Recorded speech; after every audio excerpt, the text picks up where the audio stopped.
My girl, Vocab. My apologies. You right here? Yeah.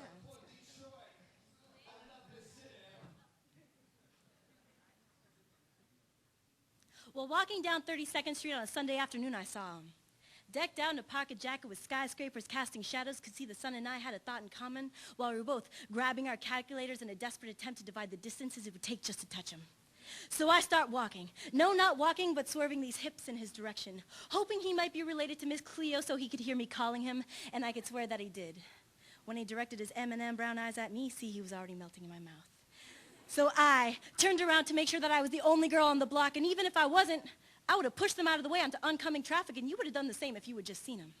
So I turned off all my thoughts just to listen, afraid that even my breathing might break his fragile spirit, saw his lips begin to part like the Red Sea, this Moses who would lead me to the land of milk and honey, until he told me, "Girl, I know you can lean with it, walk with it." Yeah, see, I didn't really know what that meant. But I knew that it couldn't be good. So instead of walking, I start running in the direction conveniently away from him. Because I just couldn't believe it. Didn't want to even put my finger on it. Wondered if he was expecting that I actually lean with it so I could walk with him back to his spot. And no, I'm not blaming hip-hop or wondered if his mother raised him right. Because really she could only spend a few hours teaching him all the morals that are required in the making of a man. But yet the television is erasing and rewinding all the lectures of respect that she gave him. When his boy shoved into his head that the basics of a woman's anatomy is not stimulated by her mind, but to just pay more attention to the prize and thighs. But see, I was always taught that I am someone's daughter, that I am someone's sister. Therefore, I have every right to slap him like his mother, and I did. And I ain't gonna lie, it felt good.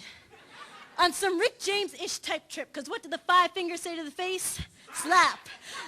But see, I couldn't stop there, because as a woman, we are the nurturers. So these hands have gardening powers to bury truth inside the most unfertile land. So I grabbed my right hand, peeled it off of his face onto a new place, onto his abs, so I could impregnate his womb with the tomb of my sorrow. Because honestly, I feel ugly when these boys come up to me thinking they make me feel pretty when they yell, "Yo, mommy, you looking so sexy, why don't you come talk to me?" And I would rather glue my lips shut so that can't be a possibility. Wanted him to know what it's like to hold a needle and thread in my thoughts, because my left hand has been trained to cock back my middle finger, turned into my new trigger. When my words aren't working anymore, I keep going back to the days of grade 3 when the teachers used to tell me the exact same thing about bullies. Just ignore them. Don't say anything, and they'll go away. But when that's the exact same mentality of most rape victims, I wanted him to know what it's like to walk in fear masquerading as silence. When countless girls around the world have been training their sneakers to whisper. But when hand slaps to bats come out, it turns out that silence isn't going to be the only thing that's going to be breaking.